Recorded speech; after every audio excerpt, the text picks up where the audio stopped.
Well, what if the person abusing you was the one who picked up the phone and called 911 on you, right? For some survivors, that nightmare isn't just being a form of abuse, it's being handcuffed and silenced and branded as the abuser. So today's letter comes from a survivor whose partner weaponized the legal system against her. Survivor to survivor, break the silence. In the depths of silence, a voice emerges. A voice that says, "You are not alone."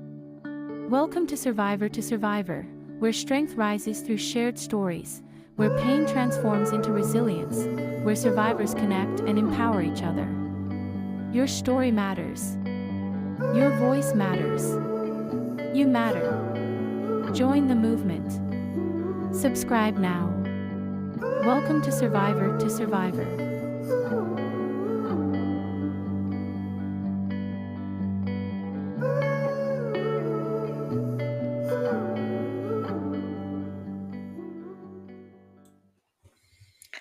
Well, this week we got a letter that reads, Dear Survivor to Survivor, one of the scariest nights of my life wasn't when he hit me.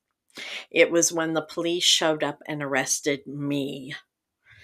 He had been drinking and raging, and I scratched him trying to get away. He immediately called 911 and said I attacked him. When the police came, he was calm, polite, with one red mark on his arm. I was hysterical, crying, shaking. Guess who they believed? I spent the night in jail, me, the victim. Since then, he's held it over me. No one will ever believe you. I've got proof you're the violent one. It destroyed my reputation, and sometimes I wonder if I really am the crazy one. How do I move past this when I feel branded as the abuser? This email really breaks my heart. So, survivor out there, listen, what you've described is not just painful. It's a classic tactic called DARVO, which is an acronym for deny, attack, reverse victim, and offender. Abusers deny that they've done anything. They attack your credibility, and then they flip the story out to make themselves the victim while you're cast as the offender. It works because the system is not perfect. Law enforcement often responds to the person who appears calmer, more composed, the one who looks reasonable, right? Abusers know this. They've rehearsed it.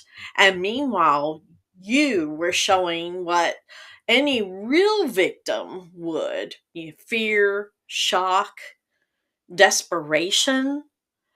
Let me say this clearly. Being arrested does not make you the abuser. What happened to you is an extension of abuse. It's manipulation of the system itself. Here's how you move forward. Separate the system's response from your truth. A police report is not proof of guilt. It's a snapshot of that manipulation. Document your reality. Document. If you still have records, text, or photos from your relationship, keep them. They tell the real story. And reject the shame.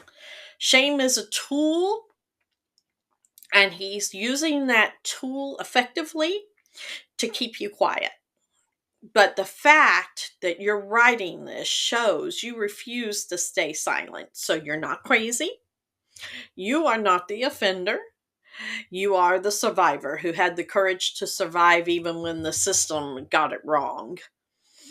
And I'm so sorry you're having to endure this. If your abuser ever flipped the script on you and made you look like the villain, please know you are not alone. Their lies do not erase your truth. If you'd like to share your own story or question, email us at podcast@breakthesilencedv.org. Also, every survivor deserves to be believed. You can help us amplify their voices by joining our Walmart's Spark Good Roundup program. Visit walmart.com/sparkgood and choose Break the Silence Against Domestic Violence. Round up your change to support our mission. And we'll see you next Friday here on Survivor to Survivor.